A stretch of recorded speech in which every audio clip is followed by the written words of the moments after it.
आज तक न्यूज़ के मुअज़्ज़ज़ नाज़रीन अस्सलामु अलैकुम। मुअज़्ज़ज़ नाज़रीन ग्राम, इससे पहले आप इस कहानी की 17 एक साथ सुन चुके हैं। अब किस्त 18 मुलाहिज़ा फरमाएं। ये बताओ कि लाखों का नुकसान उठाने वालों को अगर हम पर मुखबरी का शुबा हो जाए तो हम कहाँ होंगे। सोच तो दुरुस्त है तुम्हारी, मैं फिक्रमंदाना लहजा में बोला, लेकिन हम कर ही क्या सकते हैं। जिस दिन किसी अदालत से इनहिराफ किया हमारे खिलाफ कार्रवाई हो सकती है। D1 हो या B4, वो दोनों पर्दा नशीन हैं। लाखों की आबादी में महज आवाज़ों की बिना पर उनको तलाश करना नामुमकिनात में से है। बस इसी फिक्र ने जान आदि की हुई है। पर्दा माल की निकासी जोरों पर है और रोज बरोज खपत बढ़ती ही जा रही है। तुमने अच्छा ही किया कि हिफाजती इंतजाम कर लिए, मैंने मकाराना लहजे में कहा। जीवा हाउस की तरह अब यहाँ परिंदा भी पर न मार सकेगा। और जीवा हाउस की भी सुन लो। मेरी तवक्को के मुताबिक गुफ्तगू का रुख मेरी मंजिल की तरफ तब्दील हो गया। आज से 2 दिन के लिए उसे खाली करा लिया गया है। अमले को छुट्टी देकर ताले डलवा दिए गए हैं। परसों सुबह से पहले तुम भी उतर कर रुख न करना। उसकी क्या जरूरत पेश आ गई, मैंने पूछा। अल्लाह ही जानता है, या फिर B4 को मालूम होगा। जहांगीर उठते हुए बुड़बड़ाया। अब तो मुझे उस तसव्वुर से होल आने लगे हैं कि मैं बरसों से एक ऐसे आदमी के लिए काम कर रहा हूँ जिससे जरा भी वाकफियत नहीं है। कोई भी गड़बड़ हुई तो बस अपनी ही गर्दन फंदे की इज्जत में आएगी। जहांगीर दीवार गिर अलमारी से रॉयल सल्यूट की बोतल और उसके लवाजमात लेकर लौटा तो मैंने एक नाजुक सवाल कर डाला। किनारा कशी के बारे में गौर कर रहे हो आजकल? अभी ये नौबत नहीं आई, वो फीकी हंसी के साथ बोला। काम धंधा सब चौपट पड़ा हुआ है। आमदनी का सारा इन्हिसार इसी लाइन पर है। अव्वल तो इतनी आसानी से गुलू खुलासी नहीं हो सकेगी, और हो भी गई तो थोड़े ही दिनों में वो सारे असास से बिक जाएंगे जो बरसों की मेहनत में जमा की है। मुझे अंदाजा लगाकर खासी तसल्ली हुई कि जहांगीर को तंजीम के बड़ों की तरफ से कोई खतरा नहीं था, जिसका मतलब था कि तारक के बाद हम तीनों की बारी आने के सिलसिले में मेरे खदशात सिरे से बेबुनियाद नहीं तो मुबालगा अमेज जरूर थे। और मेरी जीवा हाउस में तलबी फिल वक्त बहुत ज्यादा संगीन मुजम्मरात की हामिल नहीं हो सकती थी। फिर हम स्कॉच विस्की के सरूर से लुत्फानंदोज होते हुए एतमाद की फिजा में गुफ्तगू करते रहे। मुझको इससे मालूम हुआ कि नादिर खान इन दिनों बहुत तेज जा रहा था। उसके बाद कारिंदे उस कदर पुरजोश थे कि तबकाती नफरत और जाती दुश्मनी की बिना पर अपने नापसंदीदा अफराद के बच्चों को भी हेरोइन की लत में मुब्तला करने पर तुल गए थे और उस मिशन में खातिर ख्वाह कामयाबी हासिल कर रहे थे। उन सरगर्मियों पर ना जहांगीर को कोई एतराज था और ना ही मैंने नदामत महसूस की।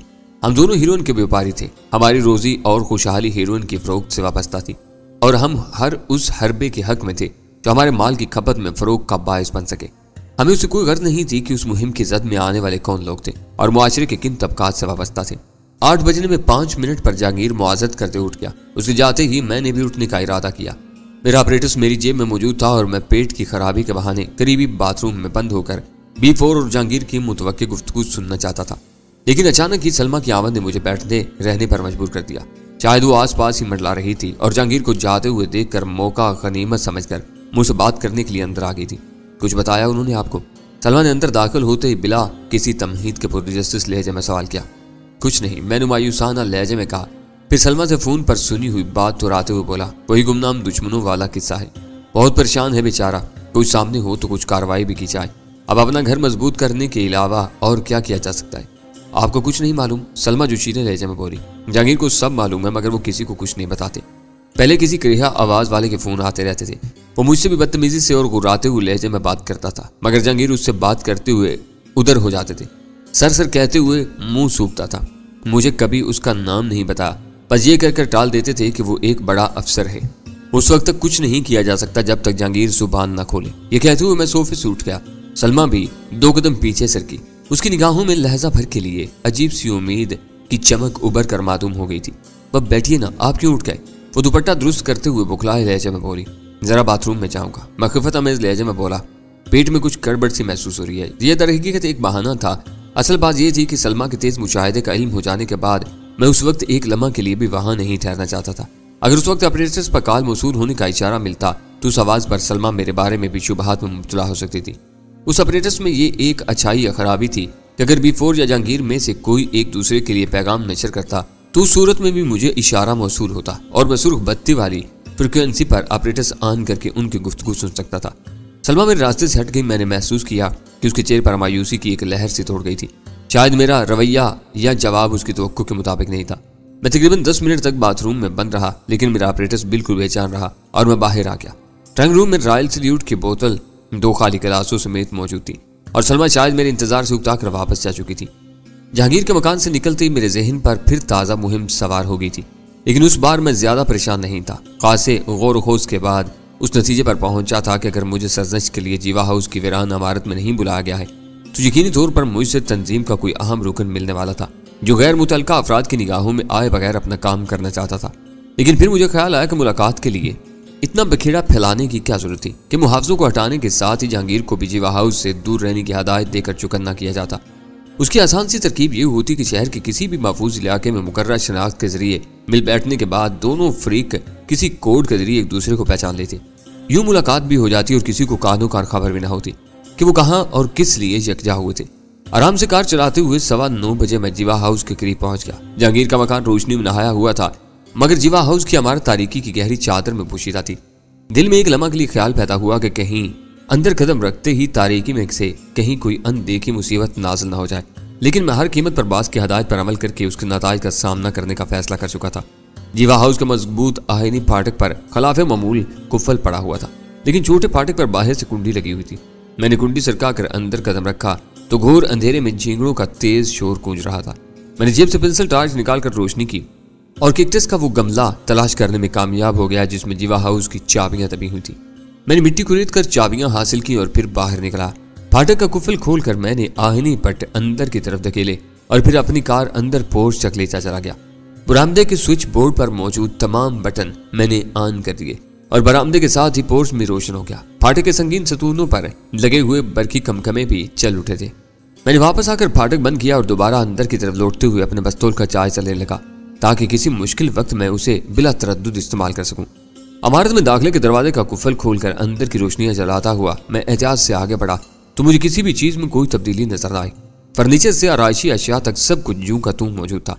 फ्रिज चल रहा था और उसमें वलायती बियर की चंद बोतलें और डब्बे खुर्द और नोज की दीगर अशिया के साथ मौजूद थे। मैं पूरी इमारत का जायजा लेकर बरामदे में लौट आया। मैंने इसरारी तौर पर अपनी रस्ट वाच पर निगाह डाली और 7 मिनट का वक्फा देकर सिगरेट सुलगा ली।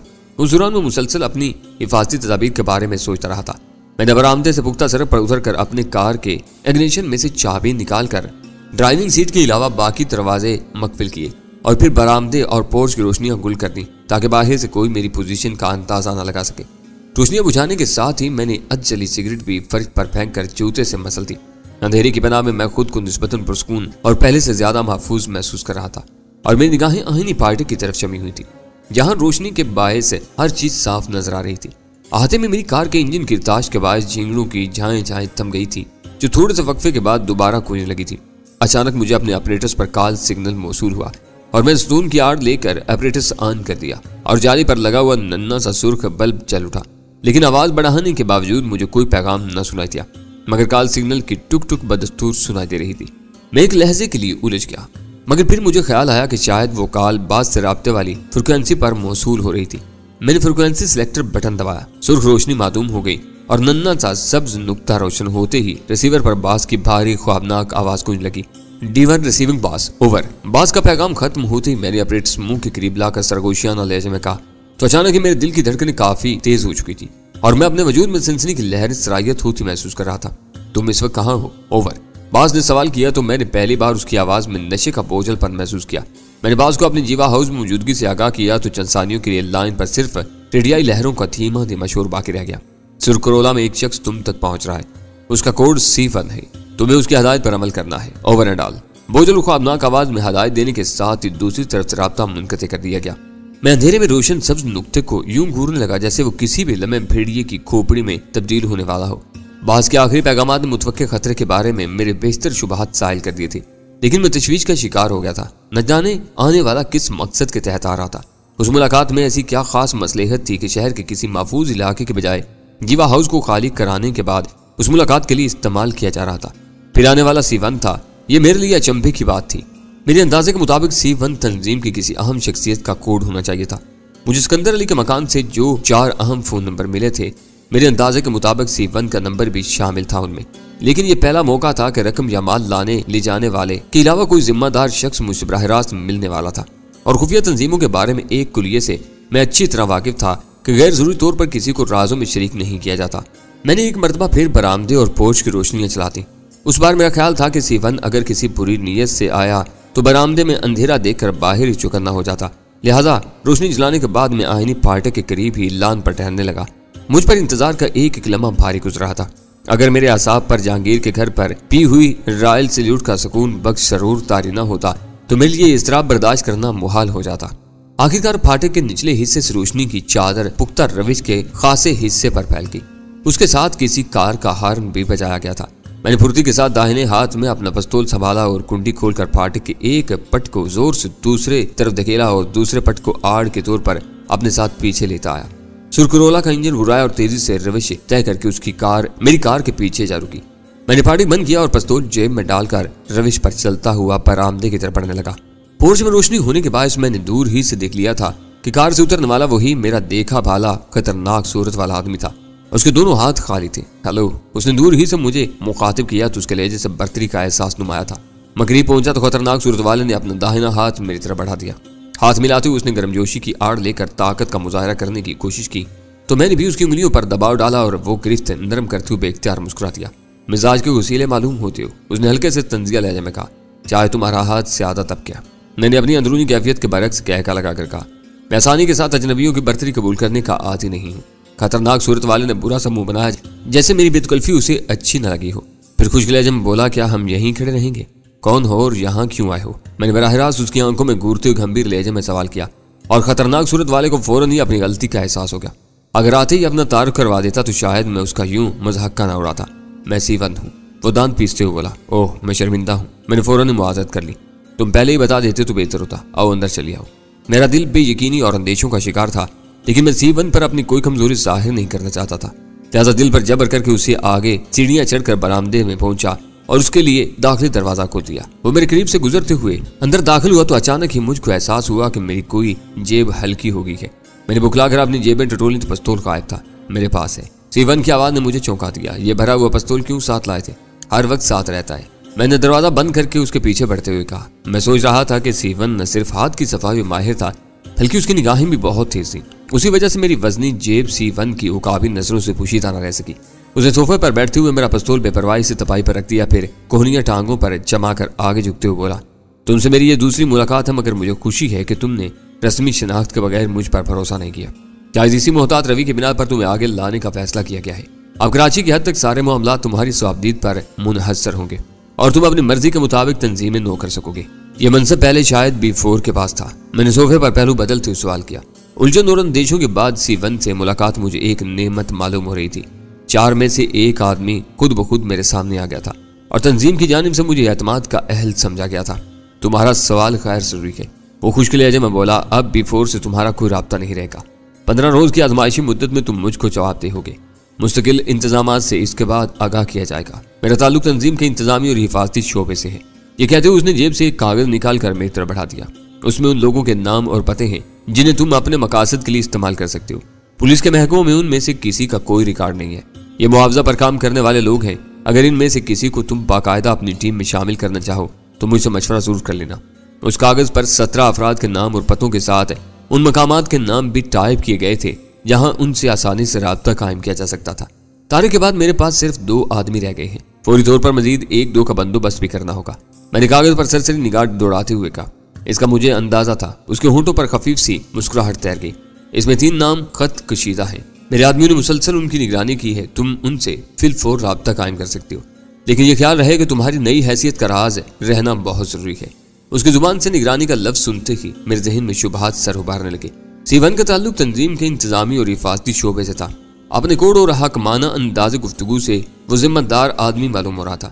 अगर उसके आदमी तंजीम के लिए मुतवक्के कारिंदों की तलाश में लोगों का ताक़ुब करते थे तो तारक के कुछ लोगों की निगाहों में आ जाने के बाद उसकी निगरानी भी लाजमन सीवन के आदमियों ने की होगी। और अगर तारक को तंजीम के लिए खतरनाक समझ लिया गया था तो शायद उसके कत्ल के जिम्मेदार भी सीवन के आदमी होंगे। मुझे सोचकर प्रेरी सी आ गई कि इस वक्त मैं तारक के कातिल के सामने मौजूद था। बाहर के लिए माल की रवानगी में कुछ ताखीर हो गई है, सीवन कह रहा था, लेकिन तुम अगले हफ्ते में कैरियर्स का बंदोबस्त जरूर कर लो। लड़के होशियार होने चाहिए। उनके जरिए ज्यादा से ज्यादा 1 किलो फीकस माल भेजा जाएगा ताकि किसी के पकड़े जाने की सूरत में सारी रकम न डूब सके। मैं खतरनाक सूरत वाले के मर्तबे से वाकिफ होने के बावजूद मोहतात हो गया था, लिहाजा ज्यादा बोले बगैर उसकी हदायत सुनता रहा जो बेशतर तरीकाकार के बारे में थी। फिर जब मुझे पता चला कि सीवन की कार में कुछ सामान भी मौजूद है जो मुझे अपनी तहवील में लेना है तो मेरे जहन से वो उलझन भी दूर हो गई जो इस मुलाकात के लिए जीवा हाउस के इंतखाब के सिलसिले में मेरे जहन में मौजूद थी। मामला गुफ्तगू का होता तो ये मुलाकात शहर में कहीं भी हो सकती थी, लेकिन ऐसी सूरत में सामान की तहवील मुमकिन न होती। इस सामान में मखसूस फ्रिक्वेंसी पर 3 मील के दायरे में काम करने वाले 6 जेबी ट्रांसमीटर्स, दोहरी फ्रिक्वेंसी पर काम करने वाले 3 ऑपरेटर्स, एक खुदकार कॉल रिकॉर्डर, छोटे सेल के जरिए काम करने वाले 12 टाइम बम्बों की पेटी, फोटो सेल और इससे मुंसलिक हिफाजती निजाम और दीगर मवासलाती आलात के अलावा एक छोटी एक्सरे मशीन भी शामिल थी। उनमें से एक्सरे मशीन और टाइम बम्बों की पेटी मैं सिकंदर अली की ख्वाबगाह में देख चुका था। ओहदे में इजाफे के साथ उस बेशकीमत और तहय्युर अंगेज सामान की वसूलियाती मेरे लिए मुसर्रत अंगेज होने के साथ फिक्र का बायस भी बन गई, क्योंकि मेरे पास ऐसी किसी जगह का बंदोबस्त नहीं था जहाँ किसी को अपनी जात पर शुबे का मौका दिए बगैर वो सामान छुपाया जा सके। मगर सीवान के पास उस दुश्वारी का हल मौजूद था। वो सारा सामान जीवा हाउस के एक ऐसे कमरे में मुंतकिल कर दिया गया जो शुरू से ही ज़ेर इस्तेमाल नहीं था और उसमें रसाई के लिए एक दरवाजे के अलावा कोई रास्ता नहीं था। सीवान की राय थी कि उस कमरे की चाबी मैं अपनी तहवील में रखूं और जहांगीर के जरिए कमरे को ममनू इलाका करार दिलवा दूं, ताकि खुद मेरे सिवा कोई वहां कदम रखने की जुर्रात न कर सके। कमरे की कुल वक्ती हिफाजत के लिए सीवन मेरी मदद से उस कमरे में दरवाजे की चौहट के अंदर खांचे में फोटो सेल नस्ब करने में मसरूफ हो गया। उसकी कार में मौजूद औजारों की पेटी से यह जाहिर हो रहा था कि जो कुछ कर रहा है उसके बारे में उसके जहन में पहले ही से वाज़ेह खाका मौजूद था और वो जुमला इम्कानात पर गौर करने के बाद पूरी तैयारी के साथ वहां आया था। उसे चौखट में सुराख करके कब्जों वाले समत में एक ऐसा स्विच लगाया जो अमूमन कारों में दरवाजे खुलते ही अंदर बत्ती रोशन होने के लिए दरवाजों के साथ लगा हुआ होता है। उस स्विच का ताल्लुक ऊपर लगे हुए अदसे के पीछे जलने वाले बल्ब से था और उसके ऐन नीचे फर्श में सुराख करके फोटो सेल लगाया गया, जिसका ताल्लुक एक स्विच बोर्ड के जरिए खुदकार कैमरे और टेप रिकॉर्डर से था। तनसीब से फारिग होकर सीवन माहिराना अंदाज में उन सब चीजों को नहायत अरगरेजी से मरबूत करने में मसरूफ हो गया और जब वो उस निजाम की आजमाइश के लिए तैयार हुआ तो मेरी रस्ट वॉच 2:45 बजा रही थी। सीवन ने कैमरे की व्यू फाइंडर से दरवाजे का जायजा लेते हुए ट्राईबोर्ड को सही जगह जमाया और अंदर से बरकी रो का स्विच ऑन करके बहुत एहतियात से बाहर निकला। दरवाजा बंद होने के बाद यह अंदाजा लगाना दुश्वार नहीं बल्कि नामुमकिन था कि उसमें कोई शोबदा पोशीदा होगा। मैंने सीवन की हदायत पर एहतियात से नाप घुमाकर दरवाजे पर जोर दिया। पट कोई आवाज पैदा किए बगैर अंदर की तरफ खुल गया। फिर मैं अंदर बढ़ा। यूं ही मैंने चौखट अबूर करना चाही, अंदर से कैमरे के फ्लैश गन का ताकतवर छमाका हुआ और फिर एक गुंजीली आवाज सुनाई थी, हैंड्स अप, घेर लो इस बदमाश को, यहां से जिंदा ना निकलने पाए। मैं उछलकर बाहर आ गया। मेरी सांसों की रफ्तार तेज हो गई थी और तहय्युर ज़दा आंखें सीवन की तरफ उठ गईं, जो मेरी बुखलाहट से माजूज होते हुए मुस्कुरा रहा था। थोड़े से वक्फे के बाद अंदर से एक सरगोशी सी उभरी, बाहर निकलो, शायद वो अभी यहीं मौजूद है। राहदारी से निकल गया तो फिर हाथ ना आ सकेगा। उसके फौरन बाद चंद कदमों की आवाजें उभरी जो मध्यम होने के बावजूद इतनी वाज़ेह थीं कि बाहर सुनाई दे रही थी। ये आवाजें कैसी थी? मैंने सरसाती हुई आवाज में सवाल किया। सीवन पहली बार फरागदिली के साथ हंस पड़ा। सादा सा शोभता है लेकिन किसी को मुदाखलत से रोकने के लिए काफी है। उसने पुरअतमाद लहजे में कहा, किसी खुद कार लिफ्ट का दरवाजा बंद होते हुए अचानक कोई दरवाजे के दरमियान आ जाए, दरवाजा खुद ब खुद दोबारा खुल जाता है। इस निजाम को यहाँ मैंने टेप से मुंसलिक कर दिया है। अंदर कदम रखते ही कैमरा हमारे मुजरिम की तस्वीर ले लेगा और टेप चल पड़ेगा जिसमें वो आवाजें पहले से भरी हुई है। चंद फुट के बाद टेप खाली है, पूरा चलने के बाद ही रुकेगा। तुम बस ये ख्याल रखना कि कैमरे में फिल्म मौजूद रहे। तस्वीर का नंबर चरखियों पर टेप की पोजीशन देखकर पता चल जाएगा कि कमरे में घुसने की कोई नाकाम कोशिश की गई है। टेप रिवाइंड कर दोगे तो ये निजाम दोबारा उसी तरह काम करेगा। कैमरे की तस्वीर के जरिए मुदाखलत कार गिरफ्त से न बच सकेगा। मेरा दिल उछलकर हल्क में आ गया। सीवन अपने काम में बहुत ही माहिर मालूम होता था। उसे चंद घंटों की करीब मुद्दत में उस साजो सामान के लिए वो मजबूत हिफाजती निजाम नस्ब कर दिया था। मुझे अच्छी तरह याद था कि सिकंदर अली की ख्वाबगाह में ऐसी कोई तंसीब मेरी निगाह से नहीं गुजरी थी। वहां ना कोई कैमरा चला था और ना टेप रिकॉर्डर। मुझे खौफ महसूस होने लगा कि वहां ऐसा ही कोई मुतबादल हिफाजती निजाम न रहा हो जिसने ख्वाबगाह में मेरे दाखिले की निशानदेही कर दी हो। गनीमत था कि मैं चेहरे पर नालून का थैली नुमा नकाब मुंड कर गया था, वरना दूसरी सूरत में उस वक्त सीवन मुझे मजीद जिम्मेदारियां सौंपने के बजाय मुझसे तशद्दुद अमेज सवालात कर रहा होता। फिर सीवन ने मुझे जुमला सामान के इस्तेमाल और हिफाजत के बारे में समझाया और दूसरी फ्रिक्वेंसी का एक ट्रांसमीटर लेकर वहां से रुखसत हो गया। जाते जाते उसने मुझको बता दिया था कि ट्रांसमीटर पर उस राब्ते के लिए सीवन के बजाय सी किंग का नाम इस्तेमाल किया जाए, क्योंकि ओहदे तंजीम के अंदरूनी राजों में शुमार होते थे और मैं जिस किसी को भी दोहरी फ्रिक्वेंसी वाला ट्रांसमीटर देता वो हमारी गुफ्तगू सुनकर उस राज से वाकफियत रख सकता था। उसके चले जाने के बाद मैंने सामान वाले कमरे की चाबी गुच्छे से निकालकर अपनी तहवील में ले ली। और नशिस्तगाह से पिस्तौल उठाकर बत्तियां बुझाता हुआ इमारत से बाहर आ गया। वापसी पर मैंने इमारत को पहले की तरह मकफिल करके चाबियां दोबारा कैक्टस के गमले में दबा दी थी, लेकिन मैं जीवा हाउस को जहांगीर के हवाले करने के बजाय अपने ठिकाने में तब्दील करने के इम्कानात पर गौर कर रहा था। रात 9 बजे के करीब जहांगीर को जीवा हाउस में माल वसूल करना था, लेकिन उस राब्ते का वक्त 8 और 8:15 के दरमियान था। वक्त के उस तयन का ख्याल आते ही मेरा जहन सलमा की तरफ भटक गया। मुझे उसका रवैया याद आया जो उसने पिछली रात मेरे साथ इख्तियार किया था। जहांगीर की मौजूदगी में वो हमेशा मुझे तनवीर भाई कहती थी और उसका रवैया भी मुदाफ़आना सा होता था, लेकिन उसकी गैर हाजिरी में वो हमेशा खुलकर निगाहें चार करके बात करती थी। मुझे उसका पिछली रात का रवैया याद आया जब मैं पेट में दर्द का बहाना करके सोफे से उठा तो लहजा भर के लिए उसकी आंखों में अजीब सी चमक पैदा हुई थी। शायद उसे ख्याल हुआ हो कि मैं उसकी तरफ पेशकदमी करूंगा, लेकिन मुझे फरार पर आमादा पाकर उसके चेहरे पर मायूसी फैल गई थी। वहां मसला ये था कि उन दोनों के दरमियान एतमाद का फुकदान था। जहांगीर ने अपना असल रूप सलमा और उसके घर वालों से पोशीदा रखकर उसे अपनाया था। सलमा सिर्फ इस कदर जानती थी कि जहांगीर एक औसत दर्जे की टेक्सटाइल फैक्ट्री का मालिक है और वो अपनी असल सरगर्मियों का राज बरकरार रखने की कोशिश में अपनी और सलमा के दरमियान अजनबियत की एक खलीज को परवान चढ़ा रहा था। उन हालात में अगर सलमा के जहन में अपनी निस्वानी अना की तस्कीन की खातिर कोई गिरा पैदा हो रही थी तो वो इतनी कसूरवार नहीं थी। उसकी कुछ रवि में जहांगीर बराबर का जिम्मेदार होता, लेकिन मैं अपनी और गजाला की दोस्ती का वो अंजाम होते नहीं देखना चाहता था। काफी सोच विचार के बाद मैंने फिलहाल हालात को अपने दहारे में बहता छोड़ देने का फैसला कर लिया था। उसके साथ ही मुनासिब वक्त आने पर गजाला को अपनी जात को पोशीदा गोशों से भी आगाह करना चाहता था, ताकि हमारे दरमियान कभी कोई गलतफहमी जन्म न ले सके।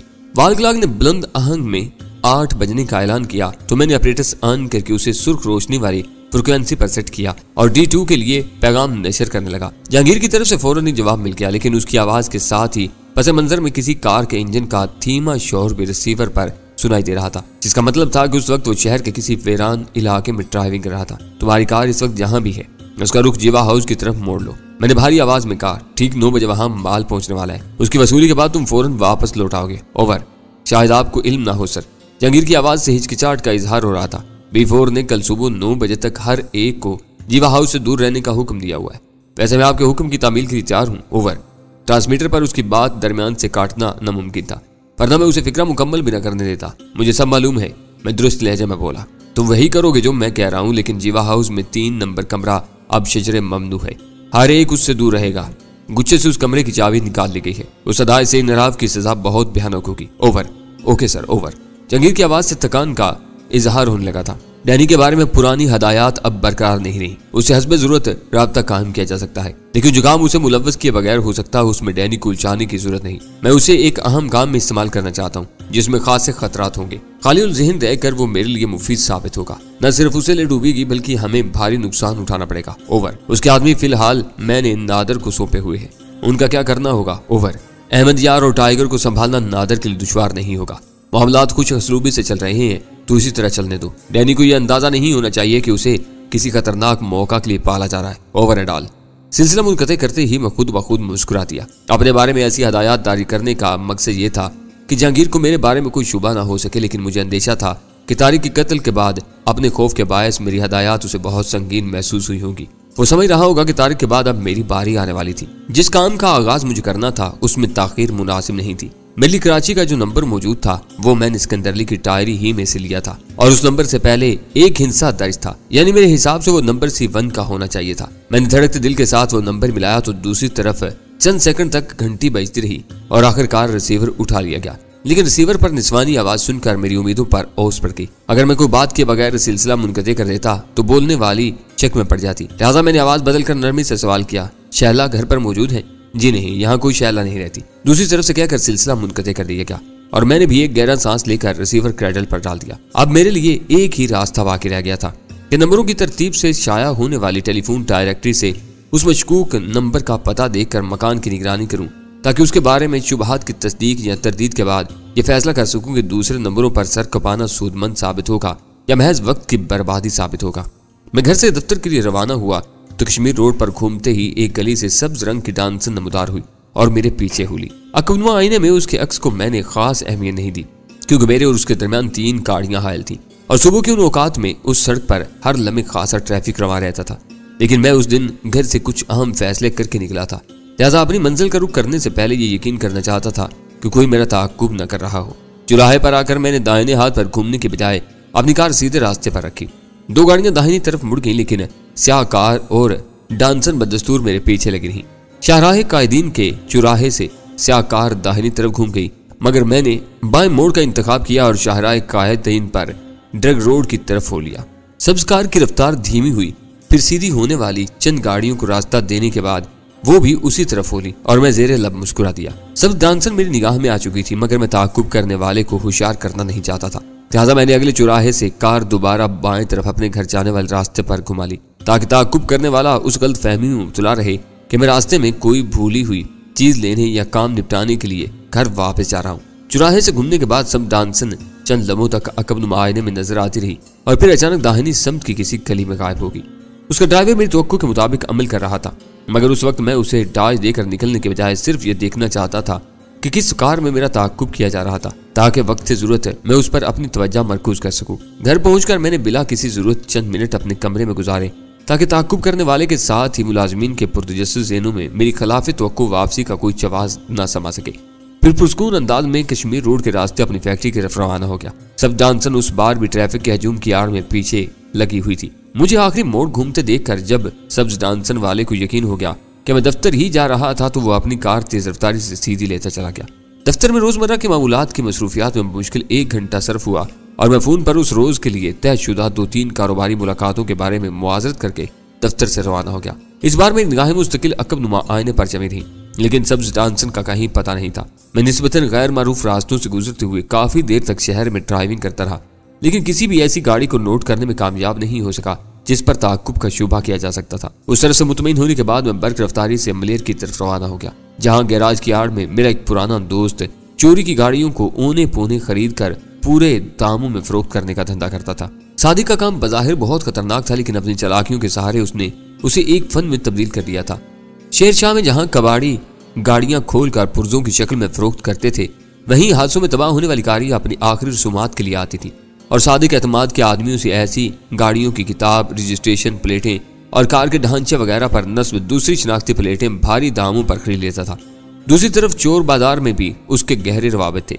वो तकरीबन उसी मॉडल की कोई चोरी की कार खरीदता और वर्कशॉप के अकवी शेड में कार की नंबर प्लेटें उतारकर रंग तब्दील किया जाता और शेरशाह से खरीदी हुई नंबर प्लेटों के सहारे बाकी काम इत्मीनान से पूरा किया जाता। चेसिस की नंबर प्लेट महारत से बदल दी जाती। अगर इंजन पर भी नंबर प्लेट होती तो बड़ी आसानी से असल की जगह दूसरी लगा दी जाती, वरना ब्लॉक के साथ ढला हुआ नंबर ग्राइंडर से उड़ाकर शेरशाह से खरीदी हुई किताब के मुताबिक दूसरा नंबर डाला जाता और इंजन को आला किस्म के स्प्रे पेंट का गुसल देने के बाद कार डंकी की चोट पर बाजार के दामों फरोख्त के लिए तैयार हो जाती। सादिक चूंकि बुनियादी तौर पर जराइम की दुनिया का आदमी था, लिहाजा दूसरों के काम भी आता था। चोरी की कारों की नंबर प्लेटें वो बड़ी हिफाजत से संभाल कर रखता था और फिर किसी जरूरतमंद को 2-4 हजार में बेच देता था। शहर में कई वारदातें ऐसी हुई कि शाहिदों ने पुलिस को मुजरमों की कार के नंबर बताए, जो तफ्तीश के बाद किसी मसरूका कार के साबित हुए। लेकिन मुजरमों के कार के रंग और मॉडल से लेकर साख तक जो भी क्वाइफ चशमदीद गवाहों से मिले वो मसरूका कार से बिल्कुल मुख्तलिफ थे और मैं भी अपनी मुहिम में यही तरकीब आजमाना चाहता था। मुझे देखकर सादिक बहुत तबाक से मिला। उससे मेरी दोस्ती नई नहीं थी, वो मेरा पुराना लाहौरी यार था और दूसरे हमपेशा लोगों के मुकाबले में मेरा ज्यादा ही लिहाज करता था। उसे दुख था तो बस इस बात का कि मैंने प्लास्टिक फैक्ट्री लगाने के बाद गलत किस्म के धंधों से किनारा कशी इख्तियार कर ली थी। उसे ये नहीं मालूम था कि जिसे एक बार हराम की आमदनी का चस्का लग जाए वो मरते दम तक बरकरार रहता है। ना ही मैंने कभी उसकी गलतफहमी दूर करने की कोशिश की, क्योंकि नेक नामी की नकाब ओढ़कर कानून शिकनी में लुत्फ ही कुछ और था। किसी मसरूका कार के नंबर प्लेटों के बारे में मेरा इस्तफसार सुनकर वो चौंका था। खैर तो है राजा जी, क्या इरादे हैं? वो लाड में हमेशा मुझे राजा जी ही कहा करता था, लेकिन उस वक्त सादिक की जुबान से वो अल्फाज सुनकर बेख्तियार मेरे जहन में राजा सिकंदर अली का मतीन और वजीह चेहरा ऊपर आया। जरा टेढ़ा मामला है, मैंने राजाराना लहजे में उसे बताया। यूं समझ लो कि बढ़कर वार न किया तो खुद मारा जाऊंगा। इस हद तक उसे एतमाद में लेना जरूरी था, क्योंकि किसी वारदात के हवाले से मसरूका कार के नंबर मंजर-ए-आम पर आते तो वो मामला की तह तक पहुंच जाता और फिर मेरी तरफ से उसके दिल में ऐसा मैल आता कि मेरे लिए उसकी तलाफी दुश्वार हो जाती।